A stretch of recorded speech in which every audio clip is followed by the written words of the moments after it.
CII summit, Andhra Pradesh దశ మార్చే summit ఇది. సీఎం చంద్రబాబు నాయుడు గారు, లోకేష్ బాబు గారు ఎంత శ్రమించారో ఈ సమ్మిట్ ద్వారా అర్థమవుతుంది. ఈ రాష్ట్ర భవిష్యత్తు కానీ యువత భవిష్యత్తు కానీ మార్చాలనే ఒక ఆలోచనతో దేశ విదేశాలు తిరిగి పారిశ్రామికవేత్తల్ని అందిపుచ్చుకొని ఈ సమ్మిట్ను ఉపయోగించుకొని సుమారుగా 600 ఒప్పందాలు చేయించారు.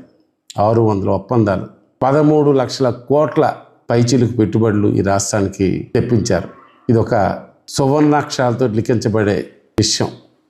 విభక్త ఆంధ్రప్రదేశ్, అన్ని రకాలుగా దగాపడే ఆంధ్రప్రదేశ్ ఈవేళ పరిశ్రమలు లేక, ఐటీ హబ్బులు లేక రాష్ట్రాన్ని ఈవేళ ఎటు వెళ్తుందో తెలియని పరిస్థితుల్లో ఒక సమర్థవంతమైన నాయకుడు మన ముఖ్యమంత్రి వచ్చాక ఈ రాష్ట్ర భవిష్యత్తు మార్చడానికి ఏదైతే యువతకి 20 లక్షల ఉద్యోగం అనే హామీ ఇచ్చారో హామీని ముందుకు తీసుకెళ్లే భాగంగా ఇవాళ ఈ సమ్మిట్ విశాఖపట్నంలో జరిగింది. వచ్చే ఏడాది కలిపి దీన్ని కొనసాగింపుగా ఇదే తారీఖుల్లో మళ్ళా సిఐఐ సమ్మిట్ పెడతామని వేదిక ద్వారా తెలియజేయడం, వీలున్నంత త్వరగా ఈ పరిశ్రమలన్నీ ఈ రాష్ట్రంలో రాయలసీమ ప్రాంతం అవ్వచ్చు, ఆంధ్ర ప్రాంతం అవ్వచ్చు, లేకపోతే అమరావతి ప్రాంతం అవ్వచ్చు, ఉత్తరాంధ్ర ప్రాంతం అవ్వచ్చు, అన్ని ప్రాంతాలని కలుపుకుంటూ అభివృద్ధి జరగడానికి, పారిశ్రామిక అభివృద్ధి జరగడానికి ఈ సమ్మిట్ ఎంతో ఉపయోగపడుతుందని తెలియజేస్తున్నాను.